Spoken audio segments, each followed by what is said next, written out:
हजारों लाखों लोगों के सामने जब एक लिट्टी चोखा बेचने वाला पवन सिंह को दे दिया 60,000 रुपया, तो पवन सिंह ऐसा क्या बोल दिए जिसे आपको सुनना चाहिए। जिसे सुनने के बाद अगर आप लोग पवन सिंह के फैंस नहीं है तो आप लोग पवन सिंह के फैंस हो जाएंगे आज से। जो कि दोस्तों हैदराबाद के स्टेट शो होने वाला था और वहाँ स्टेट शो हुआ था, जिसमें एक पवन सिंह के फैंस पवन सिंह के लिए कुछ तोहफा लेके आते हैं स्टेट पे। लेकिन दोस्तों जो पवन सिंह के फैंस स्टेट पे आए थे, दरअसल वो हैदराबाद के रोड किनारे में लिट्टी चोखा बेचते हैं। लेकिन दोस्तों पवन सिंह के सामने वो तोहफा लेकर स्टेज पर आ गया। उसके बाद पवन सिंह के सामने आकर उससे मिला। लेकिन दोस्तों वहां पर पवन सिंह कुछ ऐसा किया जिससे वहां पर जितने लोग हैं सभी ने तालियां बजाना स्टार्ट किया और सभी का दिल खुश हो गया। तो चलिए दोस्तों वो दिखाते हैं वीडियो की पवन सिंह वहां पर क्या किया जिसकी वजह से सभी लोगों का दिल खुश हो गया। और वीडियो देखिए आप लोग। ये सबसे पहले बिहार का लिट्टी चोखा बनाने वाला आपके लिए 21,000 रुपया लेकर आया है।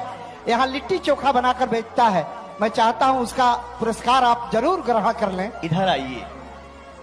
इतना मेहनत करके आप कमाते हैं, इतना आप मेहनत करके आप सबने पवनवा को पवन सिंह बना दिया। अरे पगला, मेरा भाई आया है तो गले से लगो रे। ये पैसा क्या होगा? पैसा अपने पास रखो। इस पैसे का खुद मिठाई खाना और अपने परिवार का मुंह मीठा कराना। मुझे सिर्फ अपना आशीर्वाद दो, दुलार दो और प्यार दो। लव यू मेरा भाई।